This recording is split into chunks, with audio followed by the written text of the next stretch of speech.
নমস্কার, আমার স্বপ্নের দেশে চ্যানেলে আমার সকল বন্ধুদের স্বাগত।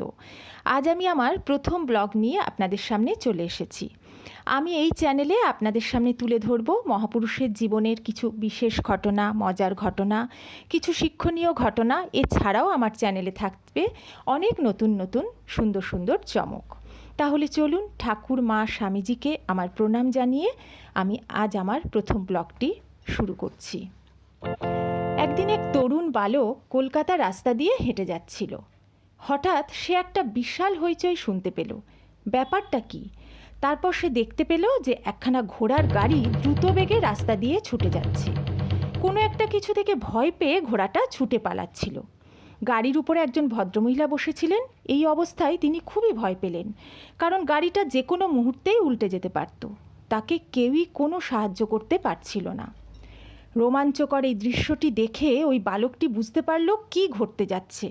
সে ছিল খুবই সাহসী। নিজের জীবনকে বিপন্ন করেও সে ঘোড়ার লাগামটাকে ধরে ঘোড়াটাকে থামালো। বিপদ থেকে রক্ষা পেয়ে ভদ্রমহিলা এই তরুণ বালকটির প্রতি খুবই কৃতজ্ঞতা প্রকাশ করলেন। কে এই তরুণ বালক? তখন তার নাম ছিল নরেন্দ্রনাথ।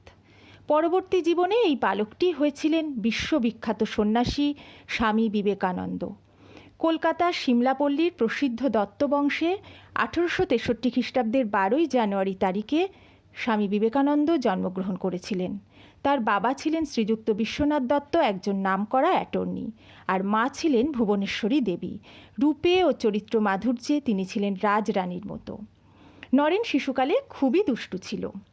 ভুবনেশ্বরী দেবী লক্ষ্য করেছিলেন যে যখন নরেন ভীষণ দুষ্টুমি করত তখন শিব শিব বলে তার মাথায় জল ঢেলে দিলে সে আবার শান্ত হয়ে যেত।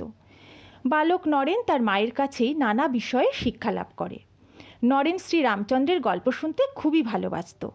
একবার সে রামভক্ত মহাবীর হনুমানের দর্শন লাভের জন্য কলাগাছের ঝোপের মধ্যে বসে বহুক্ষণ অপেক্ষা করেছিল, কারণ সে শুনেছিল যে কলাগাছের ঝোপঝাড় রামভক্ত হনুমানের খুব প্রিয় স্থান। নরেন ছোটবেলায় ধ্যান খেলা খেলতেও খুব ভালোবাসত।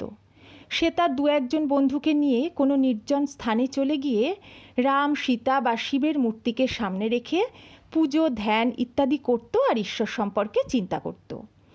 এভাবে ধ্যান চিন্তা করতে করতে সে একেবারে বাহ্য জ্ঞান হারিয়ে ফেলত। তার চারপাশের কোনো কিছুকে অনুভবই করতে পারত না।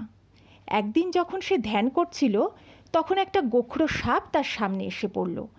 অন্যান্য ছেলেরা ভয়ে ছুটে পালালো, কিন্তু নরেন সেখানেই স্থির হয়ে বসে থাকলো। বন্ধুরা চিৎকার করে তাকে ডাকতে লাগলো, কিন্তু সে কিছুই শুনতে পেল না।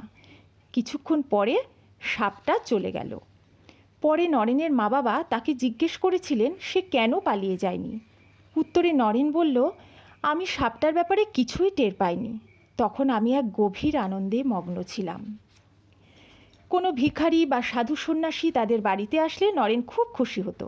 সে কোনো দিন বেশ দামি দামি জিনিসও তাদের দিয়ে দিত। একবার সে একজন সাধুকে তার নিজের পরা একখানা ধুতি দিয়ে দিল।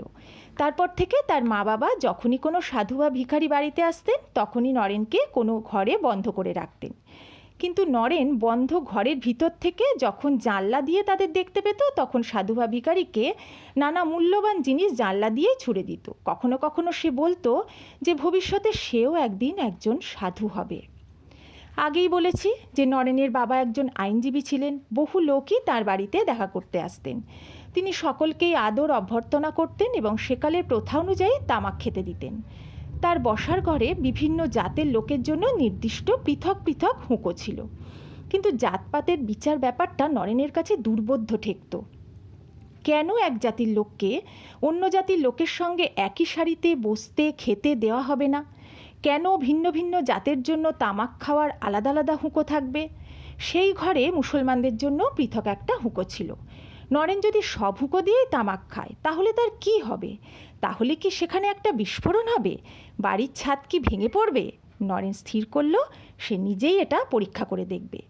একদিন সে সব হুঁকোতেই একবার করে টান দিল, কিন্তু এতে তার কিছুই হলো না। ঠিক সেই সময়টাতেই তার বাবা সেই ঘরে ঢুকে ব্যাপারটা দেখে তাকে জিজ্ঞেস করলেন সে কি করছে। উত্তরে নরেন বলল, বাবা, আমি পরীক্ষা করে দেখছিলাম যে যদি আমি সব হুঁকোতেই তামাক খাই তবে আমার কি হয়। তার বাবা হাসতে হাসতে তার বসার ঘরে চলে গেলেন।